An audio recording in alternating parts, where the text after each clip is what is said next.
Kilat News Updates. Mga balita ngayon, tax at bank records ni VP Sara na isumite na sa Senado. Bayan ng Bulan sa Sorsogon idineklarang malaya na sa insurensiya, nakamit ang SIPS status. 10.2 million pesos na halaga ng shabu nasamsam sa isang babae sa Iligan City. Ako po si Cesar Soriano para ihatid ang mga nangungunang balita sa buong kapuluan ngayon.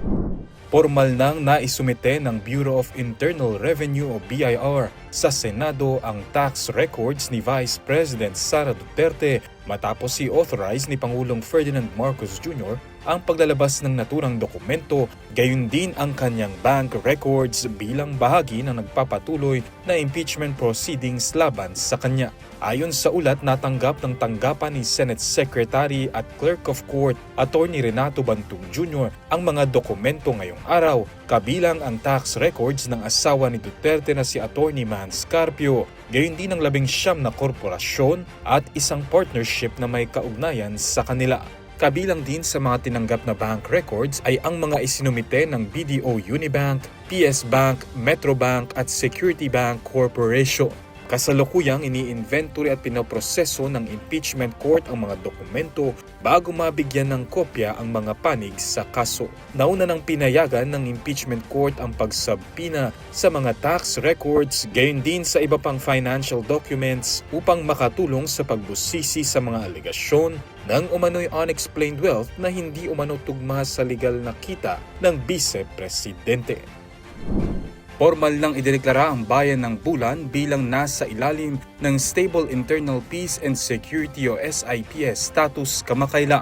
Isang makasaysayang tagumpay para sa bayan na matagal na kinilalang pinagmulan ng kilusang komunista sa lalawigan ng Sorsogon. Kinukumpirma ng SIPS Declaration na wala ng aktibong banta ng insurensiya sa lugar matapos ang masusing beripikasyon ng pamahalaan.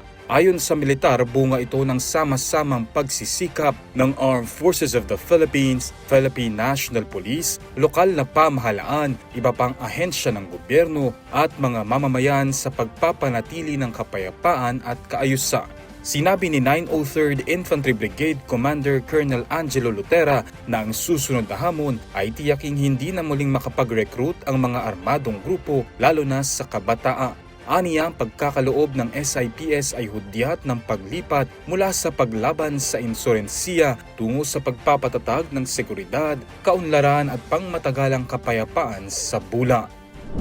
Nasamsam ng mga otoridad ang tinatayang 1.5 kilo ng hinihinalang shabu na nagkakahalaga ng 10.2 million pesos sa isang buy-bust operation sa Barangay Saray, Iligan City, Lanao del Norte noong Hulyo 28. Arestado sa operasyon ang isang 34 anyos na babae na kinilala lamang sa alias na Richie, habang nakatakas ang kanyang umano'y kasabwat na kilala sa alias na Mar. Ayon sa Philippine Drug Enforcement Agency o PDEA, bukod sa hinihinalang shabu ay na-recover din ang buy-bust money, cellphone, backpack at iba pang ebidensyang may kaugnayan sa umano'y bentahan ng iligal na droga. Nahaharap ang naarestong suspect sa kasong paglabag sa Republic Act No. 9165 habang nagpapatuloy ang investigasyon at manhunt operation laban sa nakatakas na suspect.